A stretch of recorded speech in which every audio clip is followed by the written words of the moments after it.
Good day, everyone. My name is Yao Min. Welcome to Lindalu IP course.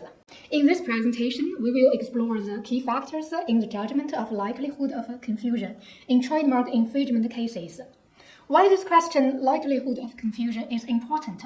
It goes back to the provisions of trademark law. The Chinese trademark law distinguishes the identical situation and non-identical situation in terms of trademark infringement. If the accused trademark is identical to a registered trademark and used on the same goods, infringement is presumed to be established. Identical trademark on identical goods. This is the so-called identical situation. Under the identical situation, trademark infringement is presumed to be established, and there is no need to prove likelihood of confusion. If either the trademarks or the goods are not identical, according to Chinese trademark law, likelihood of confusion must be assessed before determination of a trademark infringement. And the judgment of likelihood of confusion is a comprehensive analysis based on a number of factors. In practice, most of the trademark infringement cases involve non-identical situation, under which it is necessary to determine confusion of likelihood before making judgment of whether trademark infringement is established. Here we have a list of factors commonly considered in judging the likelihood of confusion in a trademark infringement case, including the degree of trademark similarity, the degree of goods similarity, the distinctiveness and reputation of the registered trademark, the characteristics of goods or services, and the way the accused trademark is used, the level of attention and cognition of the relevant public, and other possible factors. Now let's see two trademark infringement cases where the courts held confusion is likely to be caused and trademark infringement is established. In the case number 1, the accused infringing trademarks were determined similar to the registered trademarks.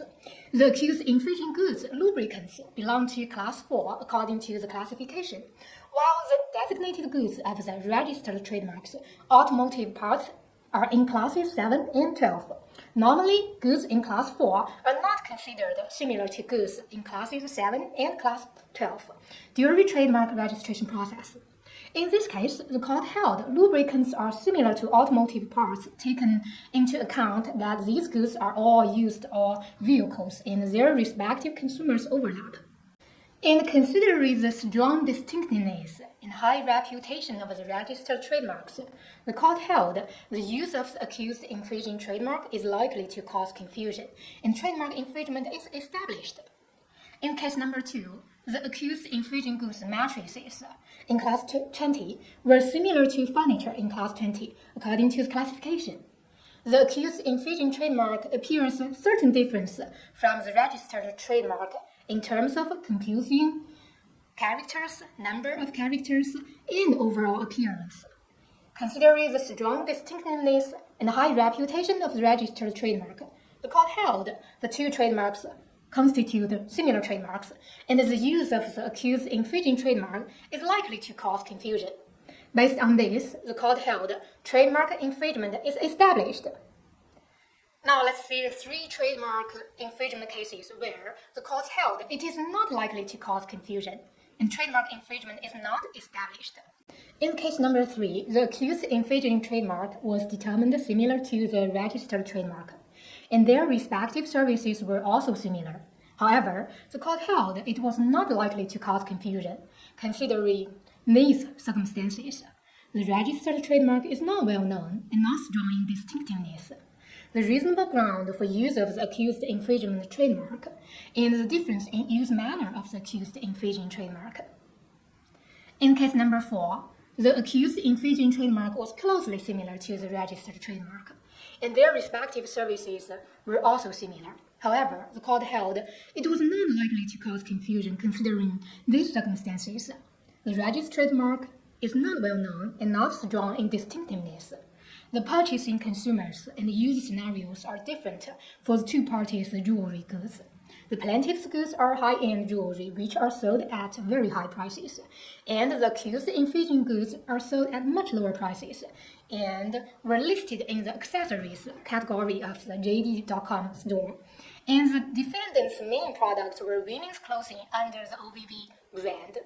When consumers entered the OVV flagship store to browse and purchase goods, They could clearly know that the accessories came from the defendant and would not mistakenly believe that the goods came from the plaintiff. In case number 5, the accused infringing trademarks were determined similar to the registered trademark, and their respective goods were also similar. However, the court held it was not likely to cause confusion, considering these circumstances. The Chinese part of the accused trademark is equivalent Chinese translation of the exporter's name and its brand instinct. The defendant did not directly indicate or highlight the Chinese part in most circumstances. Instead, it used the English brand instinct together with the Chinese part. And U.S. original import was marked on the products to indicate the source of the goods. The registered trademark is not well known to the public, and pet food consumers, with their love for pets, usually pay more attention when purchasing pet food. Now let's wrap up. When it comes to non-identical situations in trademark infringement cases, it is necessary to evaluate various factors to determine likelihood of confusion so as to judge whether trademark infringement is established. I hope this presentation is helpful for your understanding how the Chinese courts judge likelihood of confusion in trademark infringement cases. Thank you for your listening.